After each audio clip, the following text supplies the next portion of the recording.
Question में देखते जाएंगे और फिगर हम लोग बनाते जाएंगे। जैसे जैसे पढ़ेंगे वैसे वैसे हम लोग फिगर बनाएंगे। क्वेश्चन है the angle of depression of the top and bottom of building. मतलब एक बिल्डिंग बनाएंगे जिसका टॉप और बॉटम से डिप्रेशन एंगल बनेगा। एक बिल्डिंग बना लेते हैं और इसका टॉप से भी, यहाँ से टॉप से भी और बॉटम से भी डिप्रेशन एंगल बन रहा है। इस तरह से एंगल बन रहा है।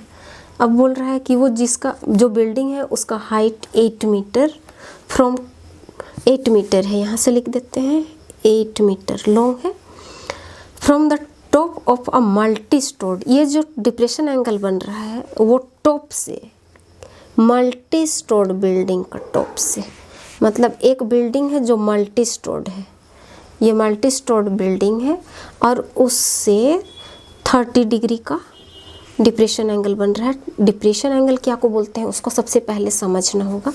किसी भी पॉइंट से या किसी भी बिल्डिंग का टॉप से हम लोग का आई व्यू जा जाता है स्ट्रेट, इससे जो एंगल बनता है इसको हम लोग डिप्रेशन डाउनवर्ड, डाउन की ओर हम लोग इसको डिप्रेशन एंगल के तौर पर देखते हैं। तो यहाँ पे हम लोग का मल्टी स्टोर्ड बिल्डिंग का टॉप है, तो यहाँ से हो जाएगा हम लोग का आई व्यू की तरह, तो ये हो जाएगा डिप्रेशन एंगल, ये कहलाएगा। यहाँ टॉप बिल्डिंग का टॉप से जो डिप्रेशन एंगल बन रहा है वो बोल रहा है 30 डिग्री एंड बॉटम से जो बन रहा है वो 45 डिग्री। तो टॉप से यहाँ 30 डिग्री है, तो यहाँ जब 30 डिग्री है, ये मल्टी स्टोर्ड बिल्डिंग का टॉप से डिप्रेशन एंगल 30 डिग्री है, तो इस बिल्डिंग का टॉप से जो बन रहा है वो इस तरह से हो जाएगा और ये 30 डिग्री है तो इसका ऑपोजिट यहाँ भी 30 डिग्री हो जाएगा। मतलब ये दोनों पैरेलल हो गए, बिल्डिंग और मल्टी स्टोर्ड बिल्डिंग पैरेलल हो गए और ये ट्रांसवर्सल हो गया। तो इंटीरियर एक्सटर्नल एंगल इक्वल होता है हमेशा। ये हम लोग क्लास 9 में देख चुके हैं पैरेलल वाला में। दो पैरेलल लाइन को अगर कोई भी ट्रांसवर्सल इंटरसेक्ट करता है तो interior external angle are always equal, ये एंगल इसके इक्वल होगा। यही चीज़ है, 30 डिग्री है तो यहाँ भी 30 डिग्री होगा। अब सेकेंड कंडीशन में बोल रहा है 45 डिग्री, जो सेकेंड एंगल जो बन रहा है बॉटम से, इस बिल्डिंग का बॉटम से जो एंगल बन रहा है ये 45 डिग्री, मतलब यहाँ से हम लोग नापेंगे 45 डिग्री। तो यहाँ 45 डिग्री है तो ऑटोमेटिक यहाँ इसका अल्टरनेट हो जाएगा ये 45 डिग्री, तो यहाँ बन जाएगा 45 डिग्री। अब हम लोग को ट्रायंगल मिल चुका है, अब हम लोग का सॉल्यूशन हो जाएगा। तो हम लोग बिल्डिंग का नाम देते हैं ए बी और ये मल्टी स्टोर्ड बिल्डिंग का भी नाम दे देते हैं सी डी एंड ई, इस तरह से नाम दे देंगे। अब हम लोग को बोला जा रहा है, यहाँ पूछ रहा है कि find the actual height of the multi stored building. बोल रहा है कि यहाँ से यहाँ तक का जो बिल्डिंग है मल्टी स्टोर्ड बिल्डिंग, उसका हाइट फाइंड आउट करने बोल रहा है और दोनों बिल्डिंग के बीच का डिस्टेंस बोल रहा है कि and the distance between the two buildings, मतलब ये दोनों बिल्डिंग के बीच का डिस्टेंस, बी और ई के बीच का डिस्टेंस। अब यहाँ ए बी है तो इसी के इक्वल है डी ई, दिखने में ही दिख रहा है। तो यहाँ 8 मीटर है तो यहाँ भी 8 मीटर है, लगा दिए। अब यहाँ का डिस्टेंस नहीं दिया हुआ तो हम लोग x मीटर लगा देते हैं यहाँ पे x मीटर। तो एक्चुअल हाइट हो जाएगा सी ई। तो जो चीज़ पूछा है उसी को हम लोग लिखेंगे। लेट यहाँ पर कर लेते हैं, लेट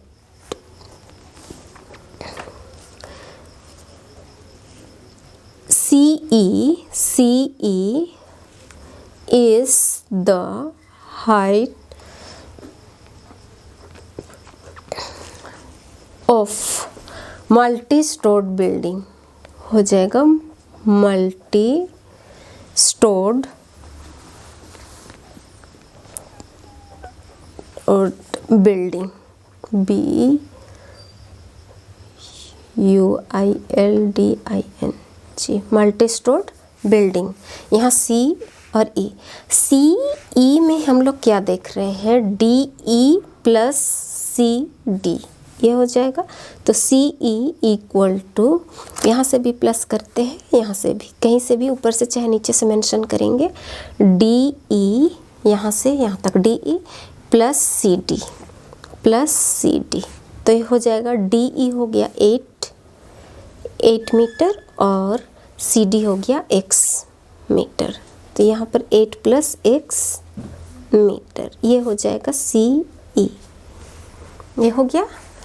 अब हम लोग देखते हैं, यहाँ देखिए फिगर को देखिए ध्यान से। यहाँ 8 मीटर हम लोग को यहाँ 8 मीटर मिल चुका है। अब यहाँ x मीटर लिए हुए हैं। अब यहाँ हम लोग को फाइंड आउट करना है। अगर यहाँ मिल जाएगा बी ई मिल जाएगा तो हम लोग को ए डी भी मिल जाएगा। तो सबसे पहले हम लोग छोटा ट्रायंगल ले लेते हैं।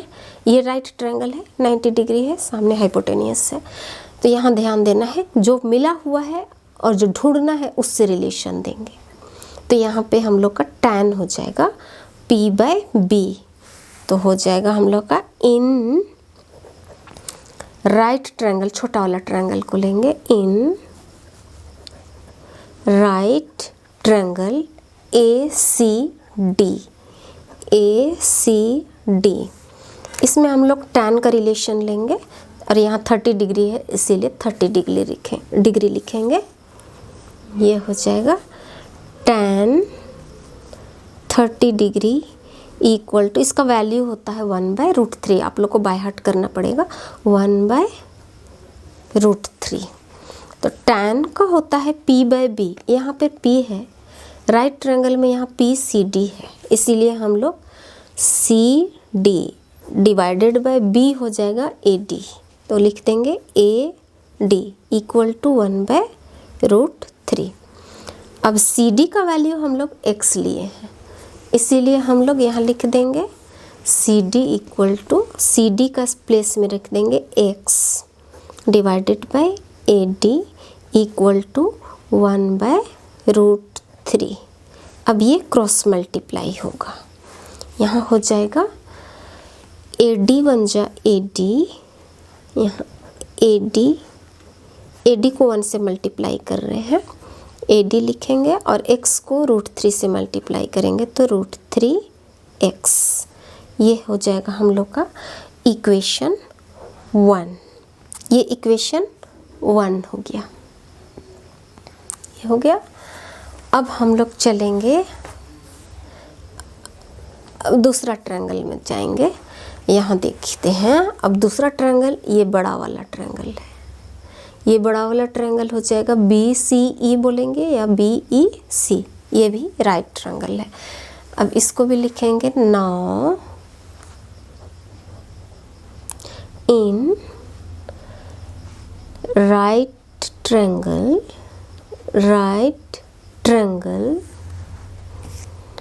BCE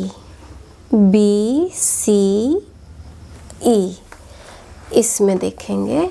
अब BCE में देखेंगे, हम लोग को यहाँ से यहाँ तक का मिल चुका है और यहाँ से यहाँ का डिस्टेंस भी मिल चुका है।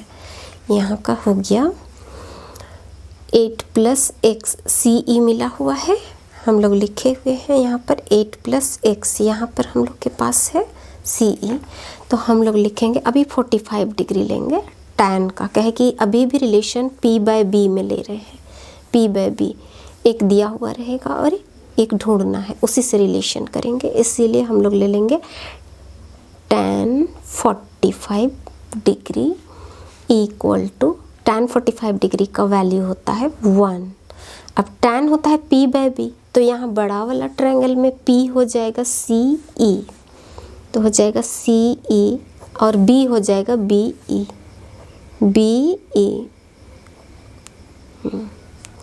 P means perpendicular, B means base, ये हो गया इक्वल टू 1। CE का वैल्यू हम लोग यहाँ डाल चुके हैं, CE हम लोग को मिल चुका है 8 + x, यहाँ से लेकर यहाँ तक 8 + x, तो CE के लिए डाल देंगे 8 + x डिवाइडेड बाय BE, यहाँ BE ये कर दिए इक्वल टू 1। अब इसको फिर से हम लोग क्रॉस मल्टीप्लाई करेंगे, तो BE को 1 से मल्टीप्लाई करेंगे, BE 1 जा BE इक्वल टू, इसके नीचे कुछ नहीं है मीन्स 1 है, 8 + 1 8 + x हो गया। अब यहाँ पे हम लोग करेंगे बी ई, इसको हम लोग इक्वेशन 2 मान लेते हैं। B E equal to 8 plus X, ये हो गया। अब हम लोग इक्वेशन 1 और 2 से करेंगे। अब जाएंगे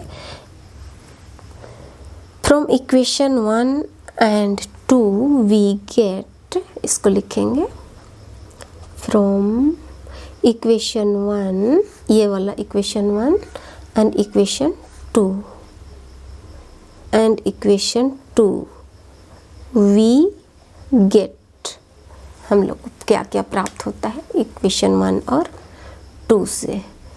देखिए इक्वेशन 1 में है ए डी और इक्वेशन 2 में है बी ई।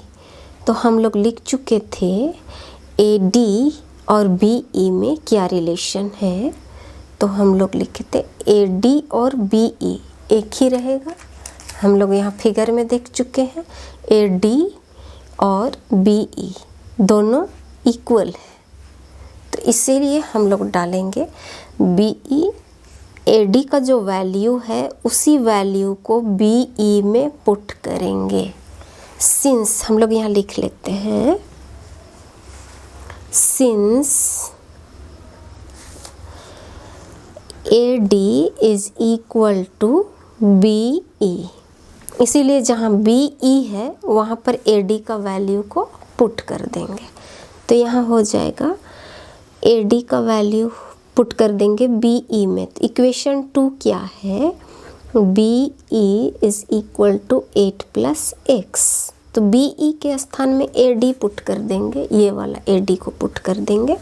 तो A D equal to √3x, इसको लिख देते हैं √3x is equal to 8 plus X, ये हो गया। अब 8 प्लस एक्स हो गया। अब x को एक तरफ ले लेंगे, वेरिएबल को वन साइड लेके आते हैं, तो ये हो जाएगा √3x माइनस ये वाला प्लस है x, उसको माइनस करके RHS से LHS में लेके आएंगे तो माइनस x इक्वल टू 8 हो जाएगा। अब देखते हैं यहाँ पे दोनों 2 टर्म हो गया, यहाँ पे एक टर्म और यहाँ पे एक टर्म। अब इसमें दोनों टर्म में x है तो हम लोग x को कॉमन ले लेते हैं, ये हो जाएगा x कॉमन ले लिए और ब्रैकेट ओपन कर दिए, ये x कॉमन आ चुका है। तो इस टर्म में √3 इज रिमेनिंग, तो ये √3 आ जाएगा, यहाँ पे माइनस साइन उतर जाएगा और ये वाला x कॉमन आया है इसीलिए यहाँ पर 1 रिमेनिंग है। तो यहाँ √3 माइनस 1 आ जाएगा इक्वल टू 8। अब यहाँ ध्यान दीजिए, यहाँ पर है x √3 माइनस 1 इक्वल टू 8। अब यहाँ पे हम लोग करते हैं x जो है ये वेरिएबल है और √3 माइनस 1 ये हो जाएगा हमारा x √3 माइनस 1 इक्वल टू 8। ये वेरिएबल है, उस वेरिएबल के साथ जो डिजिट रहता है या कोएफिशिएंट रहेगा उसको हम लोग डिनोमिनेटर में ले जाते हैं। तो ये हो जाएगा x इक्वल टू, ये 8 रह जाएगा, 8 डिवाइडेड बाय √3 माइनस 1, ये नीचे आ गया। अब यहाँ पे हम लोग इसको रेशनलाइज करेंगे, x का वैल्यू आ गया 8 √3 बाय 1 माइनस 1, तो यहाँ पे माइनस है तो हम लोग प्लस करके रेशनलाइज करेंगे। वजह है यहाँ पे a² माइनस b², इसका जो फार्मूला होता है a² माइनस b² का फार्मूला होता है a plus B and a minus B. ये अलजेब्रा का जो फॉर्मूला है उसको यहाँ यूज करेंगे। जब यहाँ माइनस है तो हम लोग यहाँ प्लस डालेंगे, इसीलिए प्लस वाला को हम लोग ऊपर में भी न्यूमरेटर में भी डालेंगे और डिनोमिनेटर में भी डालेंगे, इसी को रेशनलाइज कहते हैं। तो इसको हम लोग 8 से मल्टीप्लाई करेंगे, √3 माइनस 1 इसको हम लोग 8 से मल्टीप्लाई करेंगे डिवाइडेड बाय यहाँ माइनस है इसीलिए यहाँ प्लस ले लेते हैं, √3 + 1, और यहाँ भी √3 + 1। यहाँ देखिए, अब यहाँ ध्यान से देखिए, यहाँ पर इसको मल्टीप्लाई कर दीजिए, 8 √3 + 1, ये हो गया x = 8 ब्रैकेट ओपन √3 + 1, ये आ गया। लेकिन यहाँ पे हम लोग इस फॉर्म में आ गए हैं, अलजेब्रा का फार्मूला में आ गए हैं, a + b a - b, minus को पहले भी लिख सकते हैं, प्लस को बाद में भी। तो इसका एक्चुअली होता है a² - b²। तो यहाँ a √3 है और b 1 है, इसीलिए हम लोग यहाँ लिखेंगे √3 का स्क्वायर - 1 का स्क्वायर। तो ये हो जाएगा x = 8 bracket open √3 + 1 divided by √3 × √3, √9 हो जाएगा, एंड √9 का वैल्यू होता है 3, तो यहाँ आ जाएगा 3, और 1 1 जा 1, यहाँ माइनस कर देंगे 1, ये हो जाएगा। तो फिर हो जाएगा x = 8 √3 + 1 डिवाइडेड बाय 3 - 1 2। अब यहाँ काट देंगे, यहाँ हो जाएगा 2 1 जा 2, 2 4 जा 8, ये कट गया। अब हम लोग लिखेंगे x, यहाँ पर x का वैल्यू निकला, नीचे का 1 का कोई वैल्यू नहीं है, तो x = 4 ब्रैकेट ओपन √3 + 1, ये तो x का वैल्यू मिला है हम लोग को, x का वैल्यू मिला है मीन्स इस फिगर में यहाँ पर, यहाँ जो x है इसका वैल्यू मिला है 4 √3 + 1, ये मिला है। अब x में 8 प्लस करेंगे तभी तो CE का डिस्टेंस निकलेगा, means height of multi storeyed building का हाइट निकलेगा। तो ये CE लिए हुए हैं हम लोग, CE = DE + CD, तो इसी को हम लोग लिखेंगे CE = DE + CD। तो हम लोग DE जो है वो हम लोग x लिए हुए हैं, तो x का वैल्यू यहाँ से मिल गया, DE 8 है, 8 ले लिए, और CD का वैल्यू 4 √3 + 1, ये हो गया। तो CE अब हम लोग का निकलेगा, यहाँ पे हो जाएगा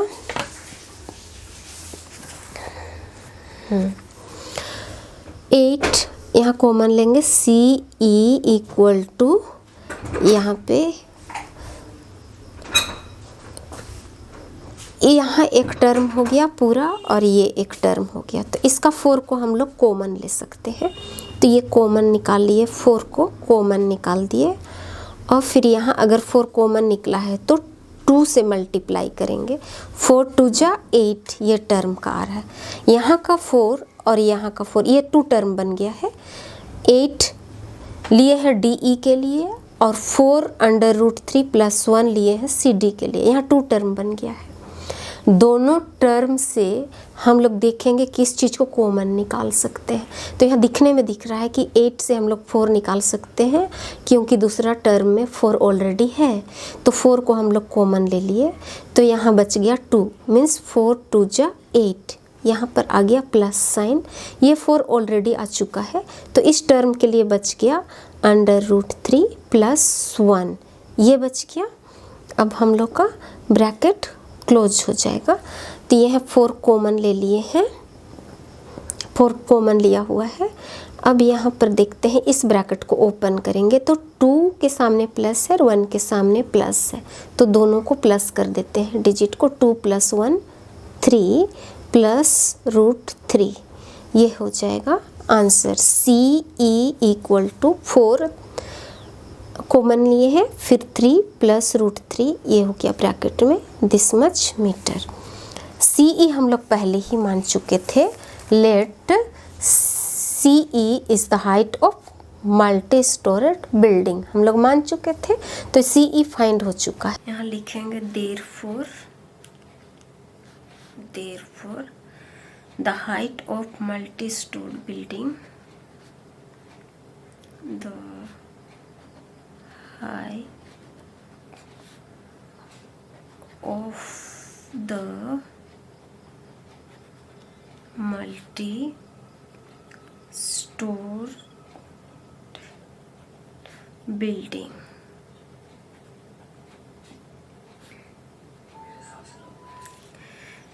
and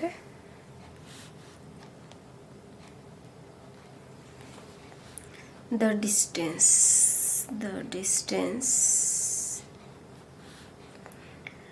between the two buildings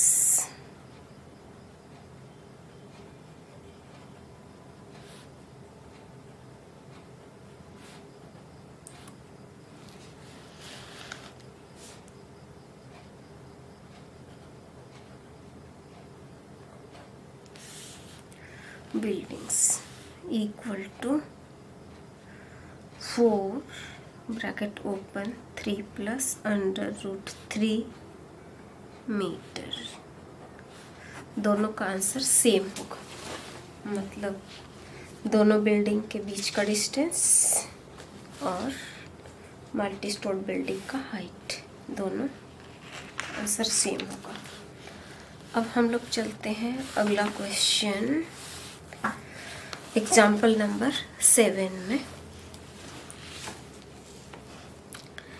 यहाँ देखेंगे एग्जाम्पल नंबर 7, जैसे जैसे बोला है वैसे वैसे ड्रॉ करते जाएंगे। From a given point on a bridge across a river, means एक रिवर है और उसमें एक ब्रिज है। उस ब्रिज में एक पॉइंट लेंगे, मतलब एक हम लोग बनाएंगे ब्रिज, रिवर बह रहा है जिसमें ब्रिज है, इसमें एक पॉइंट ले लेते हैं P। अब बोल रहा है ये हो जाएगा तुम्हारा bridge across the river, angle of depression, point जगह से angle of depression of the banks of opposite sides. कहने का मतलब नदी के दोनों किनारे को बैंक्स बोलते हैं। अपोजिट साइड्स मीन्स इधर से भी एक एंगल बन रहा है और इधर से भी एक एंगल, ये डिप्रेशन एंगल बन रहा है, इधर भी और इधर भी ये डिप्रेशन एंगल बन रहा है। इसी को बोल रहा है अपोजिट साइड में रिवर और 30 डिग्री एंड 45 डिग्री, मतलब इधर एक 30 डिग्री हो रहा है और एक 45 डिग्री ये हो रहा है respectively. If the bridge is at a height of 3 metre, तो ब्रिज का जो हाइट है वो 3 मीटर बोल रहा है, 3 मीटर ये ब्रिज का हाइट है, 3 मीटर इतना बोल रहा है। From the bank find the width of the river, means river का यहाँ से यहाँ तक जो विड्थ है इसको फाइंड आउट करना है। तो इसको हम लोग नाम दे देते हैं ABC, इसको इतना नाम देते हैं। हम लोग को ट्रायंगल मिल चुका है और 2 ट्रायंगल मिला है। अब यहाँ पे डिप्रेशन एंगल 30 डिग्री है, तो ये पैरेलल हो गया और ये पैरेलल हो गया और ये ट्रांसवर्सल हो गया। तो इंटीरियर एक्सटर्नल एंगल ये 30 है तो ये 30 डिग्री मिला और ये 45 है तो यहाँ 45 डिग्री मिल गया। ये हो गया हम लोग का दोनों ट्रायंगल का एंगल मिल चुका है। अब हम लोग लेंगे एक वैल्यू जो दिया हुआ है और एक जो ढूंढना है, तो इसको अगर ढूंढ पाएंगे, इस अगर ए बी हम लोग को मिल जाता है इस ट्रायंगल की हेल्प से और इस ट्रायंगल की हेल्प से बी सी मिल जाता है, तो A B plus B C जो आ जाएगा वही हो जाएगा विड्थ ऑफ रिवर। तो इसी को हम लोग लेट करेंगे, let the width of river यहाँ पर कर देते हैं the width of river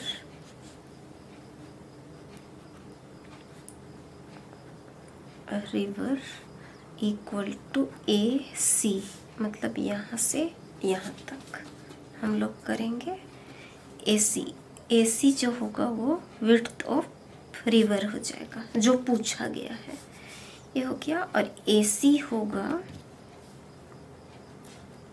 AC equal to AB AB plus BC, मतलब AB निकालना है और BC निकालना है, और इसको ऐड कर देंगे दोनों ट्रायंगल का हेल्प से, इस ट्रायंगल और इस ट्रायंगल का हेल्प से AB और BC को निकालेंगे और दोनों को ऐड कर देंगे तो हम लोग का AC निकल जाएगा।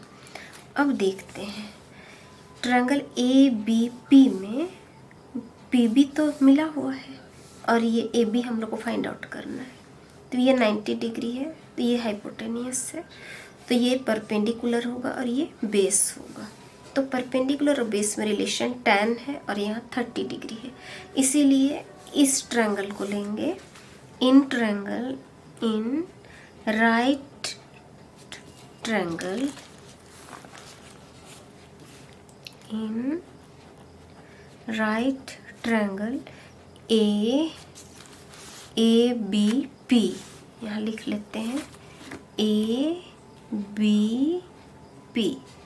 इसमें हम लोग tan ले रहे हैं, tan 30 डिग्री इसी ट्रायंगल से मिला हुआ है। यहाँ P/B means perpendicular by base, वो 30 डिग्री, उसी को ले लेते हैं tan 30 डिग्री इक्वल टू 1/√3। ये हो जाएगा 1/√3। क्या अगर आप लोग याद नहीं है वैल्यू तो याद करना पड़ेगा। उसको याद करने के लिए हम एक अपलोड कर चुके हैं, आप लोग देख सकते हैं कैसे याद करना है उसको। यहाँ हो जाएगा tan 30 डिग्री इक्वल टू 1/√3। अब tan का होता है P/B, तो यहाँ से लेंगे PB divided by AB means perpendicular by base, तो इसी को लिखेंगे यहाँ पे tan के स्थान में PB by AB equal to 1/√3।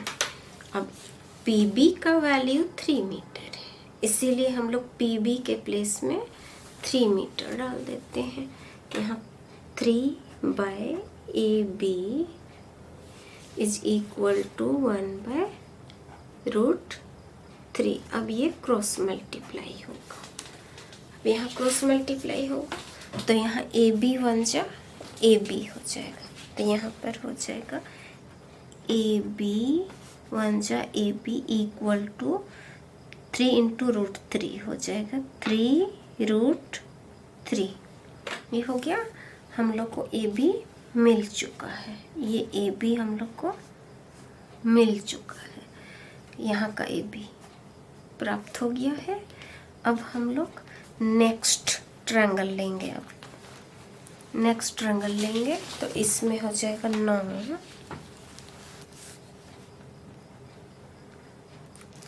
In triangle in right triangle लिख सकते हैं, राइट ट्रायंगल BCP या फिर PBC, इसको ले लेते हैं PBC। यहाँ देखते हैं PB का दिया हुआ है 3 मीटर वैल्यू और यहाँ 45 डिग्री लिया हुआ है, तो इसीलिए हम लोग यहाँ परपेंडिकुलर और बेस फाइंड आउट करना है। परपेंडिकुलर दिया हुआ है तो रिलेशन उसी में लेना है जिसमें एक वैल्यू दिया हो और जिसका निकालना हो। तो दोनों में रिलेशन परपेंडिकुलर और बेस का रिलेशन tan में है, लेकिन डिग्री यहाँ 45 है, इसीलिए हम लोग tan 45 डिग्री लेंगे। तो हम लोग का हो जाएगा tan 45 degree equal to 1। tan 45 degree का वैल्यू होता है 1। अब tan का होता है परपेंडिकुलर बाय बेस, तो हम लोग डाल देते हैं PB/BC, तो हम लोग डाल देते हैं PB/BC इक्वल टू 1। PB का वैल्यू 3 है, तो हम लोग डाल देते हैं PB का प्लेस में हम लोग डाल देते हैं 3 और BC का BC ही लिख देते हैं, और BC के लिए BC ही लगा देते हैं BC इक्वल टू 1। यहाँ न्यूमरेटर में 1 है तो डिनोमिनेटर में भी 1 है, डाला जा सकता है हटाया जा सकता है, अब क्रॉस मल्टीप्लाई करेंगे दोनों,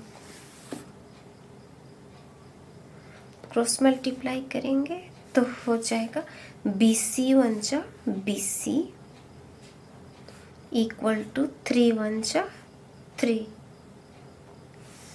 ये हो गया। तो यहाँ हम लोग को BC मिल चुका है, यहाँ पर BC मिल चुका है। अब हम लोग का AC फाइंड आउट करना है, तो AC equal to AB plus BC। तो AB हम लोग को मिल चुका है 3√3 और BC हम लोग को मिल चुका है 3, ये प्लस साइन आ गया यहाँ पे हो जाएगा। तो इक्वल टू हो जाएगा, ये 2 टर्म हो गया, 1 टर्म अनदर टर्म, ये 3 इसमें भी है, इस टर्म में भी और इस टर्म में भी। तो 3 को हम लोग कॉमन निकाल देंगे, तो यहाँ बच जाएगा √3 और प्लस ये 3 कॉमन आ चुका है, बचा 1, AC हो गया। तो AC equal to 3 bracket open under √3 plus 1 metre. तो हम लोग मान लिए थे AC को ही विड्थ ऑफ द रिवर माने थे यहाँ पे, इसीलिए हम लोग का निकल चुका है। Therefore the width of the river equal to 3 under root 3 plus 1 meter. This is the answer.